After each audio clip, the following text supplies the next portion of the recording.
Banganga police ने एक अंधे कत्ल की गुत्थी सुलझाते हुए 2 आरोपियों को गिरफ्तार किया है। आरोपियों ने मटन खराब बनाने को लेकर 55 वर्षीय बुजुर्ग की हत्या की थी। मृतक अपराधी प्रवृत्ति का व्यक्ति था। कत्ल का राज 6 साल के एक मासूम ने खोला। SP OP Tripathi ASP Adib Khan ने बताया कि 16 दिसंबर 2013 को सुबह बाणगंगा थाने पर सूचना प्राप्त हुई थी कि पंचमोरी पुलिया के पास के खेत में लाश पड़ी हुई है। सूचना मिलते ही पुलिस मौके पर पहुंची, लाश को अपने कब्जे में लिया, लेकिन लाश की शिनाख्त नहीं हो सकी। लेकिन लाश के पास बनी झोपड़ी में संघर्ष के निशान पाए गए। पुलिस के लिए लाश की शिनाख्त जरूरी थी। इसी बीच 6 जनवरी 2014 को मृतक का भतीजा पंकज मिश्रा पुलिस के संपर्क में आया और मृतक की पहचान नरेंद्र मिश्रा के रूप में हुई। उसके कई थानों में आपराधिक रिकॉर्ड थे। पुलिस अभी भी छानबीन कर रही थी। झोपड़ी के पास से 5 साल का बच्चा जा रहा था कि बाणगंगा थाना प्रभारी ने रोककर उससे बात की तो नरेंद्र की हत्या का राज खुल गया। पुलिस ने मनोज उर्फ मनिया और रामेश्वर को हिरासत में लेकर कड़ी पूछताछ की तो उन्होंने नरेंद्र की हत्या करना कबूल करते हुए पुलिस को बताया कि नरेंद्र ने मटन खराब बनाया था, इसके चलते उसकी हत्या कर दी। इसके बाद इसी दौरान मटन ठीक नहीं बना है, इस बात को लेकर के इनका झगड़ा शुरू हो गया और इसी दौरान मनोज नामक जो आरोपी है, इसने मृतक से कहा कि तुम ये हमारा जो झोपड़ी है इसको खाली करके तुम जाओ।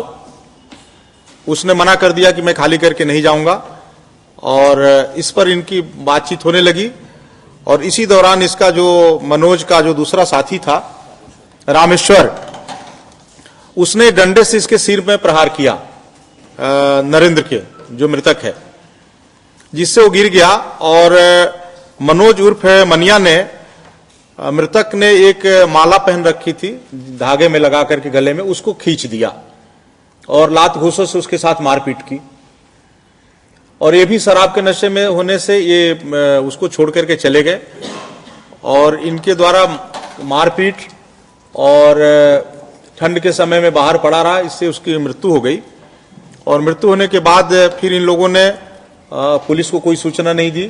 पुलिस को अन्य व्यक्ति के द्वारा इसकी रिपोर्ट की गई। इस घटनाक्रम में एक 6 वर्षीय बच्चे ने काफी पुलिस को सहयोग किया और उससे महत्वपूर्ण सूचनाएं हम लोग को मिली। उसके आधार पर पूरे सूचनाओं को डेवलप करके और हमारे एडिशनल एसपी साहब की पूरी टीम ने, जिसमें सीएसपी जय जैन साहब हैं और टीआई बाणगंगा ने काफी मेहनत करके एक ब्लाइंड मर्डर को ट्रेस कर लिया है। पलासिया थाना क्षेत्र के वंदना नगर के एक अपार्टमेंट के पार्किंग में खड़ी 2 कारों के कांच तोड़कर टेप चुरा ले गए थे बदमाश। रहवासियों ने पुलिस पर आरोप लगाया है कि रोजाना गश्त नहीं होने से क्षेत्र में लगातार इस तरह की वारदातें हो रही है।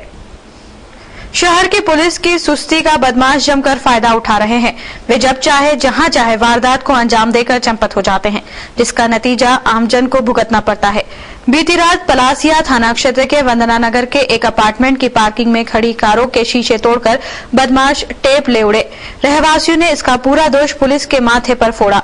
वकील परमार का कहना था, कांच फोड़ कर चले गए हैं, कुछ टेप वगैरह भी ले गए हैं और हमें ऐसा लगता है कि ये बहुत ही घिनौना काम है जो कि नहीं किया जाना चाहिए और ऐसे लोगों को पकड़ा जाना चाहिए और पुलिस की मुस्तैदी से ऐसे लोगों को ढूंढा जाना चाहिए, क्योंकि कौन सा एरिया है ये हमारा एरिया पलासिया क्षेत्र थाना पलासिया लगता है।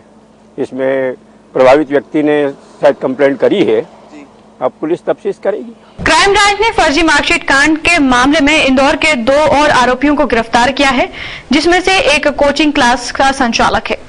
एएसपी क्राइम देवेंद्र पाटीदार ने बताया कि फर्जी मार्कशीट कांड में पूर्व में गिरफ्तार हुए आरोपियों से लगातार हो रही पूछताछ के बाद पुलिस ने खजवाना क्षेत्र से सैफुल्ला और राजेंद्र नगर में कोचिंग क्लास चलाने वाले महाकाल सिंह चंदेल को गिरफ्तार कर पूछताछ कर रही है। फर्जी मार्कशीट से संबंधित मामला जो पंजीबद्ध किया गया था और मूल रूप से आलोक नगर में जो आफ्ताब और अतर को गिरफ्तार करने के बाद में फर्जी मार्कशीट की सामग्री मिली थी और डेटा वगैरह जो मिला था, उसके आधार पर पूछताछ में जो नाम आए थे उसमें क्राइम ब्रांच के द्वारा कनाड़िया की सहायता से लगातार कार्रवाई की जा रही है। उसी कड़ी में 2 और ऐसे लोगों को गिरफ्तार किया कि जो कि इनसे मार्कशीट्स वगैरह बनवाते थे। उसमें आज हमारे द्वारा सैफुल्ला पिता अब्दुल हमीद निवासी खजराना है और दूसरा महाकाल सिंह चंदेल, ये राजेंद्र नगर का रहने वाला है। इन दोनों को गिरफ्तार किया गया है। इन दोनों के द्वारा भी आफ्ताब से एवं एक के द्वारा ब्रजवल्लभ माहेश्वरी से फर्जी मार्कशीट के संबंध में जो संपर्क में था और मार्कशीट्स वगैरह बनवाई थी। सैफुल्ला मूल रूप से जो है वो खजराना का ही रहने वाला है। 25-30 साल का लड़का होकर ये जो है प्रॉपर्टी संबंधित काम करना भी बताता है और इसको PR ले रहे हैं। महाकाल सिंह चंदेल भी कोचिंग क्लासेस चलाता है अर्जुन नगर में, वहीं इनका घर है, वहीं पर कोचिंग भी चला रहा है और पोस्ट ग्रेजुएट होकर ये अपना कंप्यूटर से संबंधित छात्र है। इसके द्वारा PhD से संबंधित जो है कार्रवाई भी ब्रजवल्लभ माहेश्वरी के माध्यम से कराई गई है। तो प्रारंभिक रूप से पता चला, शीघ्र ही इसमें गिरफ्तारी की गई है और पुनः इसमें PR के पश्चात अग्रिम जांच की जाएगी। इनसे भी कुछ और सामान मिला है? अभी दोनों गिरफ्तार किया है, इनको पुलिस रिमांड ले रहे हैं और पुलिस रिमांड में पूछताछ कर और जब्ती की कार्रवाई। ये दोनों सर कितने समय से संपर्क में थे इन लोगों के? ये दोनों पिछले 5-6 महीने से संपर्क में थे। सांसद सुमित्रा महाजन के पुत्र मिलिंद महाजन सहित 20 आरोपियों के खिलाफ इंदौर जिला कोर्ट द्वारा जारी किए गए समन पर आज इनमें से 6 आरोपी कोर्ट में पेश हुए। मामले में सांसद पुत्र और अन्य ने कोर्ट में पेश होने की बजाय अपने वकील पत्र पेश किए। वर्ष 2004 में इंदौर की 100 साल पुरानी महाराष्ट्र ब्राह्मण सहकारी बैंक ने लिफ्ट लगाने के लिए संचालक मंडल द्वारा 10 लाख का ठेका दिया गया था।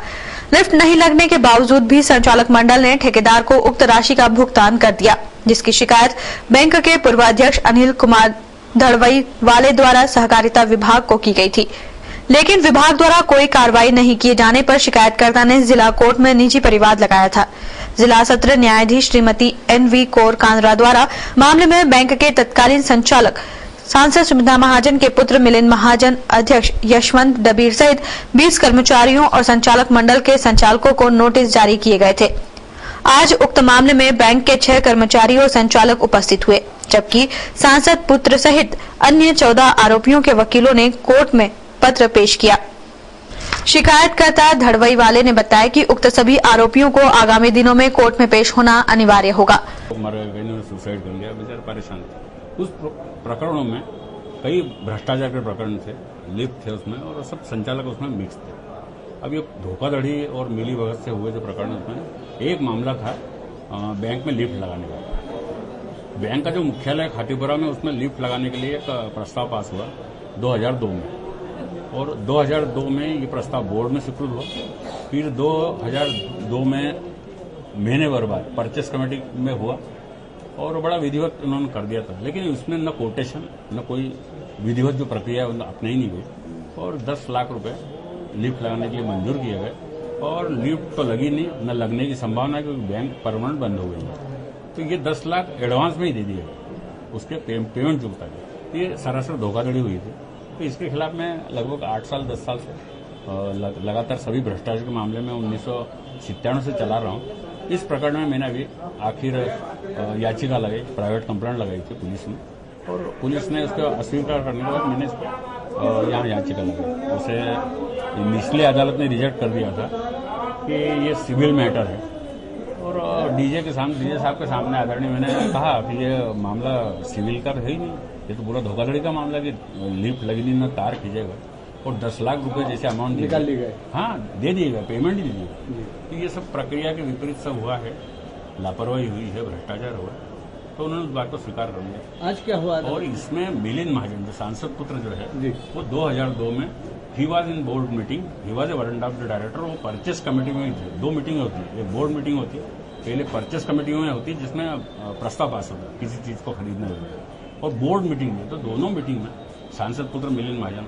Was present. और सबसे बड़ी बात कि 2003 में मिलिंद महाजन की माताजी Sumitra Mahajan was central minister that time. तो पूरा मामला लगातार दबाते चले गए। आपको लगता है कि राजनीति के दबाव प्रभाव के चलते इस मामले को दबाया गया?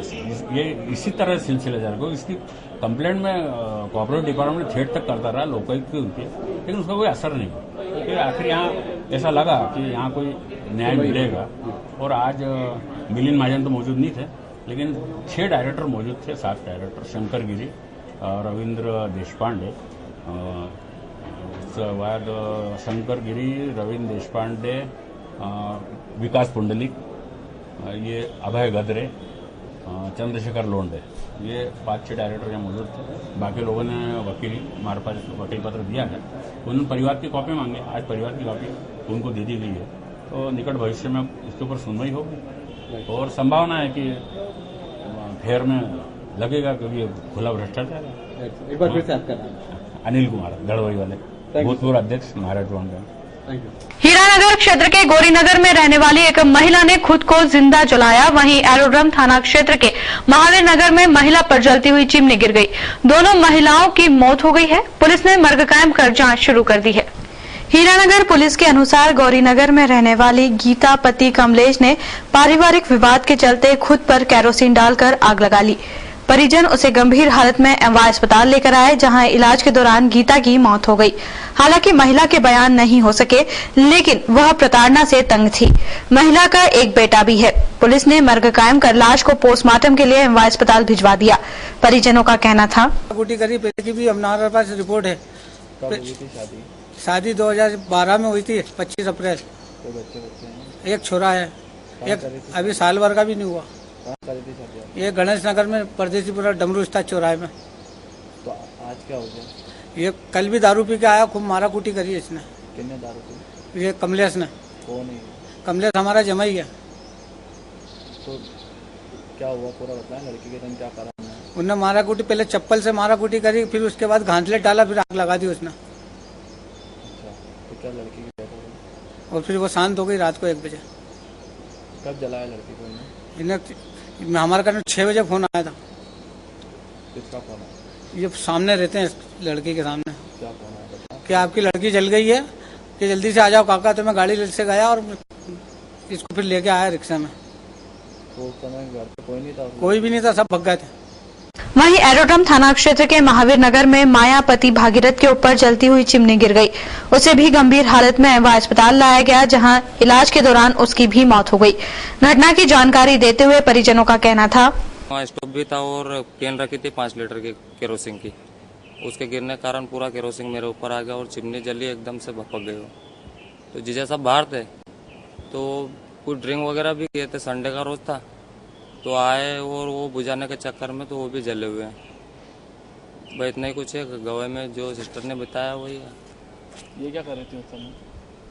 अब पता नहीं, अपन तो देखे नहीं, हम तो वहाँ से आए घर से। तो क्या खाना बना रही थी या? खाना वाना कुछ भी नहीं, ऐसा कुछ नहीं। वहाँ पर चिमनी थी, कुछ छोटा सा मकान है, किराए का मकान में रहते थे। तो चिमनी गिरी तो फिर एकदम इनके ऊपर कोई घासलेट गिराएगा? अब इन्हीं के ऊपर आई होगी चिमनी एकदम से, फिर उसी का कारण। आप साड़ी पहन रखती है तो साड़ी में लगी। ड्रिंक कौन कर रहा था? इंदौर जमीन अधिग्रहण के मामले को लेकर इंदौर से सटे इलाके के किसान बुधवार को इंदौर विकास प्राधिकरण पहुंचे। किसानों की 3 सूत्री मांगों के संबंध में बीजेपी विधायक मनोज पटेल ने कलेक्टर और अधिकारियों से बात की। इस दौरान किसानों ने इंदौर विकास प्राधिकरण के बाहर जमीन अधिग्रहण के मामले को लेकर शासन विरोधी नीति के खिलाफ नारेबाजी की। दरअसल किसानों का विरोध है कि उनकी जमीन हाउसिंग बोर्ड में अधिग्रहण कर शामिल की जा रही है, जो कि नहीं होना चाहिए। और इसी बात के विरोध में किसान पिछले लंबे समय से लड़ाई लड़ रहे हैं। बीजेपी विधायक की माने तो जो किसानों के हित में होगा, सरकार वही कदम उठाएगी। उन्होंने कहा कि उनकी अधिकारियों से बात हुई है और अधिकारियों ने किसानों को आश्वस्त किया है के लोग भी है पालाखेड़ी के। आज क्या करने आए? आज हम अध्यक्ष जी ने सुनवाई के लिए बुलाया है। आजकल इन्होंने पैटर्न बदल दिया है। किसानों को बेवकूफ बनाने का काम ये पेपरों में निकाल देते हैं और चाहे योजना डाल दी जाती है। हम हमारी बेशकीमती बहुफसली जमीन हम किसी भी हाल में हमारा हित अगर नहीं सहारा जाएगा। नर्मदा जयंती के उपलक्ष्य में इंदौर के खजाना गणेश मंदिर में 2 दिवसीय कार्यक्रम की शुरुआत बुधवार से हुई। कार्यक्रम के पहले दिन नन्ही बालिकाओं का पाद पूजन का कार्यक्रम आयोजित किया गया। कार्यक्रम में डीआईजी राकेश गुप्ता और संध्या लोकस्वामी के मुख्य संपादक जीतू सोनी मुख्य अतिथि के तौर पर मौजूद थे। कार्यक्रम की शुरुआत छोटी छोटी बालिकाओं के पाद पूजन से हुई। कार्यक्रम में मुख्य अतिथि के तौर पर डीआईजी राकेश गुप्ता और संध्या लोकस्वामी के मुख्य संपादक जीतू सोनी उपस्थित थे। अपने उद्बोधन में डीआईजी राकेश गुप्ता ने अपने जीवन में भी एक महिला का मां के रूप में महत्व बताया। डीआईजी गुप्ता ने कन्या भ्रूण हत्या को पाप बताते हुए कहा कि इस घोर अपराध को एकजुट होकर ही रोका जा सकता है। यदि हम अपनी पुरानी संस्कृति को भी देखें तो हमारी शक्ति की अवतार महिलाओं को ही माना गया है। मेरा मानना है कि किसी भी परिवार में संस्कृति, किसी भी परिवार में जो संस्कार हैं वो महिलाओं से ही आते हैं।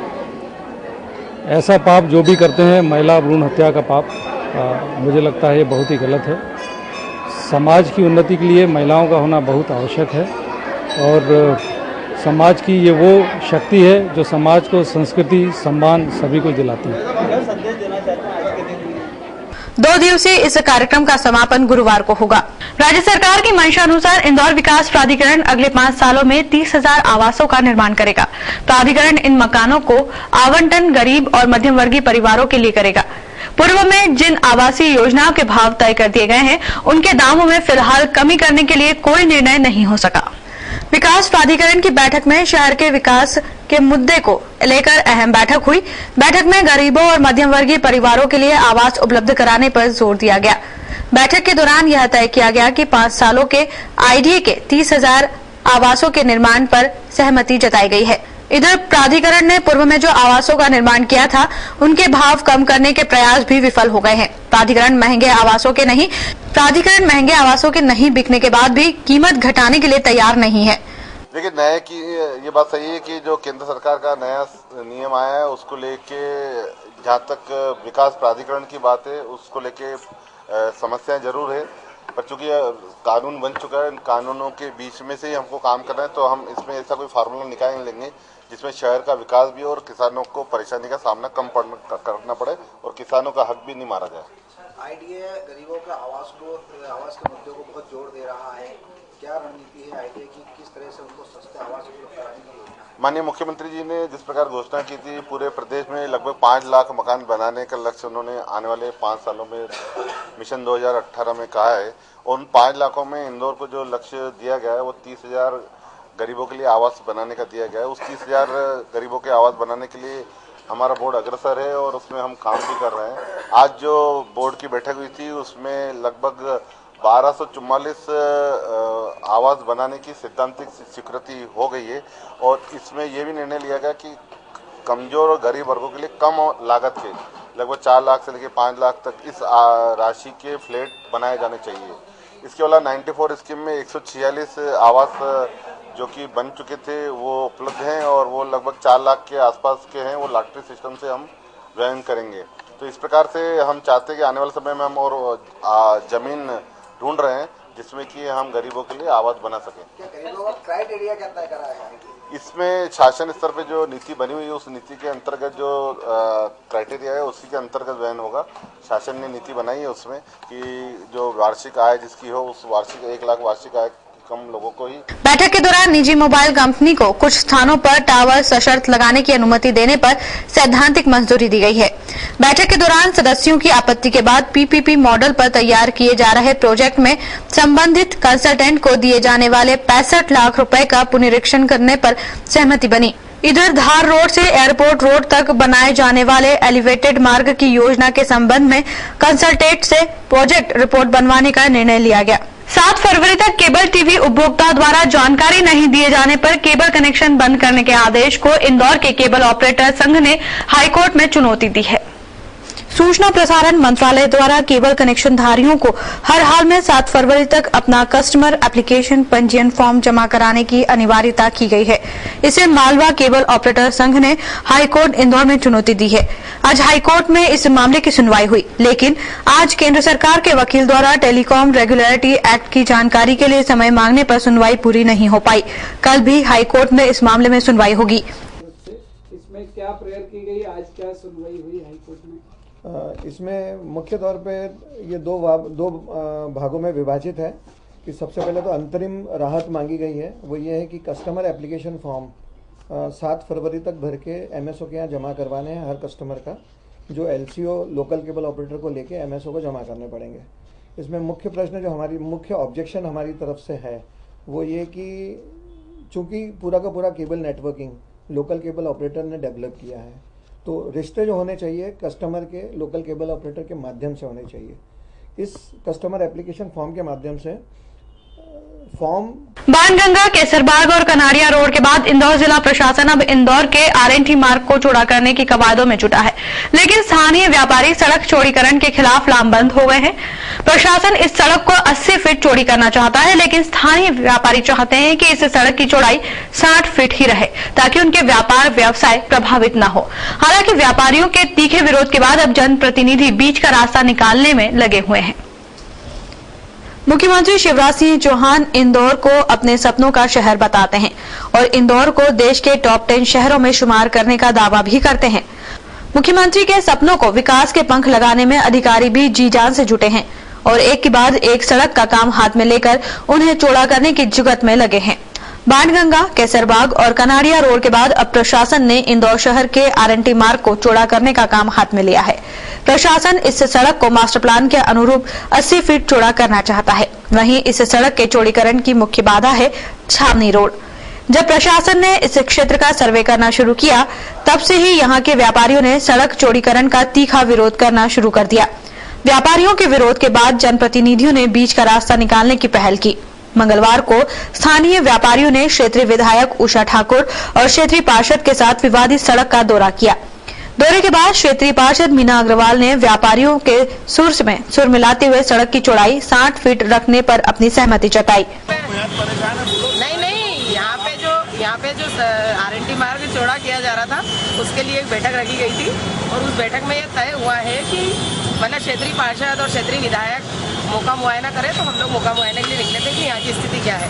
तो यहाँ की स्थिति वाकई में ट्रैफिक के मामले में बहुत खराब स्थिति है। एक भी पुलिस यहाँ नहीं है और अगर यहाँ पुलिस व्यवस्था और ट्रैफिक व्यवस्था सुधरती है तो शायद इस रोड को चौड़ा करने की आवश्यकता नहीं पड़ेगी।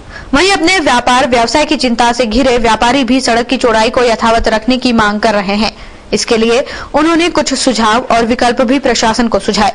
व्यापारियों ने प्रशासन को चेतावनी दी है कि यदि प्रशासन ने इस सड़क की चौड़ाई 80 फीट करने के लिए इस क्षेत्र में बुलडोजर चलाया तो वे व्यापार व्यवसाय बंद कर उग्र आंदोलन करेंगे। हमारी मांग ये रखी आज दूसरा दीदी से कि बजाय चौड़ा बोली के भी बहुत सारे विकल्प है।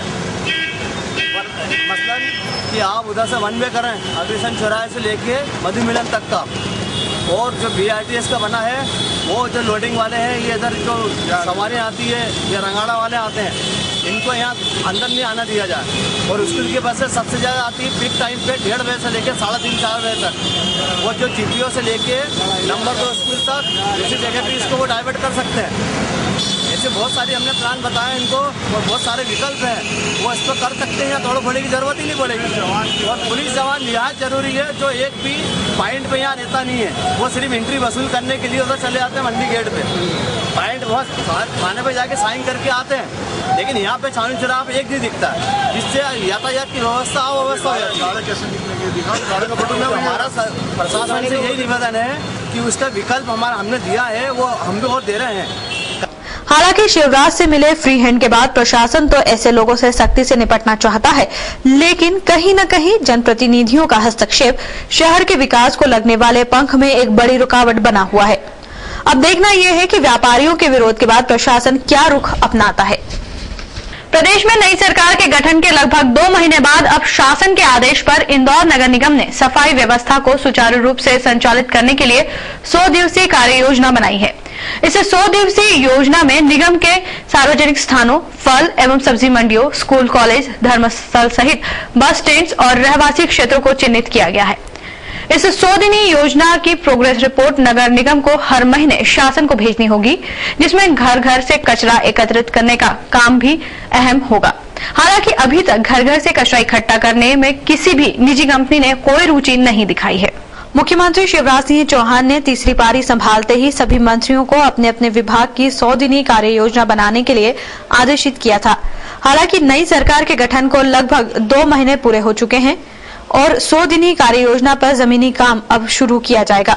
शासन से मिले आदेश के बाद इंदौर नगर निगम के स्वास्थ्य विभाग का अमला भी हरकत में आया और बुधवार को ताबड़तोड़ सभी जोनल अधिकारियों, स्वास्थ्य अधिकारियों और स्वास्थ्य निरीक्षकों की बैठक बुलाई गई।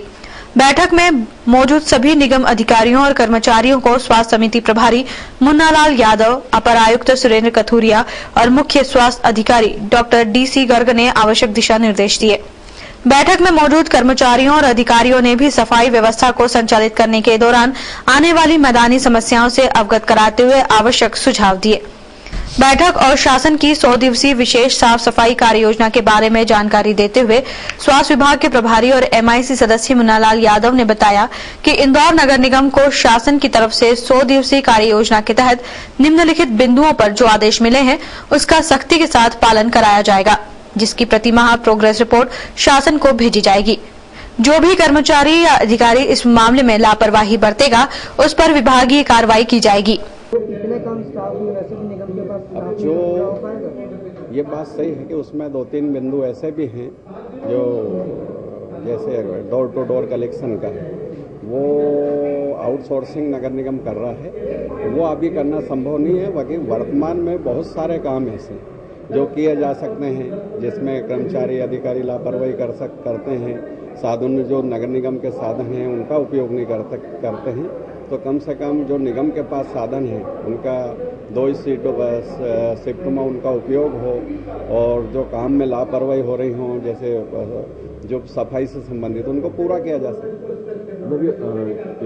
कल जन सुनवाई में एक शिकायत स्वास्थ्य विभाग को लेकर आई थी कि यहाँ के CSI दरोगा हैं वो 2-2 हज़ार रुपये मांगते हैं बेलदारों से, और एक शिकायत ये भी थी कि मुन्नालाल यादव जी ने 915 कर्मचारी अपने लगा लिए चिट्ठी और पर्ची के आधार पर। ये नगर निगम ने कोई भी कर्मचारी अभी साल भर से नहीं रखे हैं, और ये बात भी सही है कि जो जैसे जब जरूरत पड़ती है तो वो झोनल अधिकारी और झोन के जो पार्षद हैं उनके माध्यम से अस्थायी रूप पे समय समय पे कर्मचारी जैसे कोई त्यौहार आ जाए या कोई अभियान आ जाए तो उसके अंतर्गत लगाए जाते हैं, और जब भी अगर कोई स्वीकृति होती तो MIC से होती है।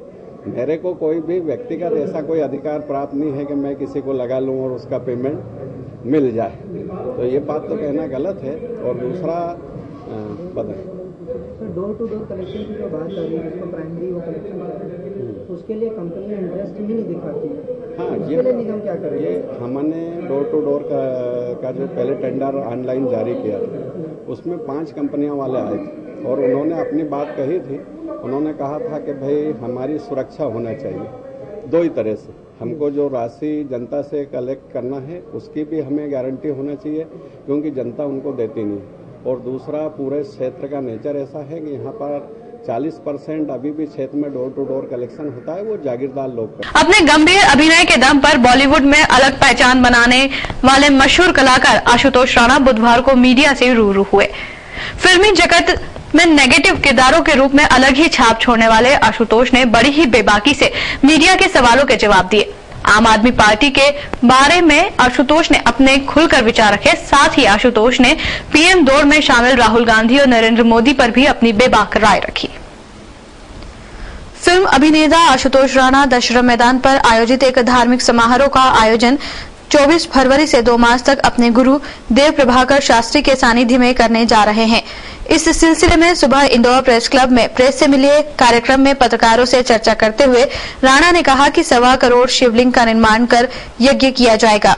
इस यज्ञ के माध्यम से मन के रोग धर्म के माध्यम से दूर होंगे। 24 फरवरी से 2 मार्च तक यानी महाशिवरात्रि के पावन पर्व पर हमारे परम पूज्य गुरुदेव दत्ता जी 1.25 करोड़ पार्थिव शिवलिंग निर्माण महारुद्र यज्ञ का आयोजन कर रहे हैं। तो उसके हेतु आप लोगों को आमंत्रित करना था। आप लोगों के माध्यम से इंदौर शहर के समस्त अबाल वृद्ध नारियों को आमंत्रित करना था कि वो इस यज्ञ में आए और 1.25 करोड़ पार्थिव शिवलिंग निर्माण महारुद्र यज्ञ में वो अपना सहयोग प्रदान करें। इसमें आपको शिवलिंग भी बनाने हैं, इसमें आपको हवन भी करना है, इसमें आपको प्रतिदिन भंडारा भी करना है, आपको विसर्जन में भी सहयोग करना है, और ये सारी चीजों के लिए किसी किस्म का कोई शुल्क, कोई अनुदान या किसी भी किस्म का कोई दान की व्यवस्था नहीं है। आपका धर्म आपके लिए जो दत्ता जी का शिष्य मंडल है भारतवर्ष का इंदौर का, उसके द्वारा ये आयोजित की गई है। और हमारा जो पूज्य दत्ता जी का हेतु होता है ये 87वां 1.25 करोड़ पार्थिव शिवलिंग निर्माण महारुद्र यज्ञ है दत्ता जी के द्वारा, जो 24 फरवरी से 2 मार्च तक इंदौर में होगा महाशिवरात्रि के पावन पर्व पर। इंदौर देवद्वार है, यहाँ से ही महाकाल और ओंकारेश्वर जाना होता है। राजनीति के बारे में उनका कहना था कि कलाकार और पत्रकार धर्मनिरपेक्ष होते हैं। देश के लिए जो सकारात्मक कार्य करेगा, मैं उसके साथ हूँ। तो मैं आपको ये बता दूं कि मैं भी आपके ही जैसा एक कलाकार हो और पत्रकार हो, ये धर्मनिरपेक्ष होते हैं और पार्टी निरपेक्ष होते हैं। ये हर वर्ग के होते हैं, ये हर वर्ण के होते हैं, ये हर धर्म के होते हैं और ये हर विचारधारा के होते हैं। क्यों? क्योंकि ये पूर्ण रूप से सच्चे अर्थों में यदि देखा जाए तो ये समाज की ही कृति होते हैं और समाज के द्वारा ही निर्मित होते हैं। तो मैं व्यक्तिवादी आदमी नहीं हूं, मैं निश्चित रूप से विचारवादी आदमी हूं और मेरा ये मानना है कि मेरा भावनात्मक लगाव की श्रेणी में मेरा अपना परिवार आता है, मेरे अपने इष्ट मित्र आते हैं, मेरा अपना समाज आता है और मेरा अपना देश आता है। राजनीति करने के लिए संसद में बैठना जरूरी नहीं है, बल्कि संसद को जागना जरूरी है। फिल्मों के बारे में पूछे गए सवालों के बारे में कहा कि मैं केवल हिंदी फिल्म का ही अभिनेता नहीं हूं, बल्कि भारतीय फिल्म का अभिनेता हूं और हिंदी के साथ ही 7-8 क्षेत्रीय भाषाओं में भी फिल्में मैंने की है। इस वर्ष मेरी 5 हिंदी फिल्में रिलीज हो रही है।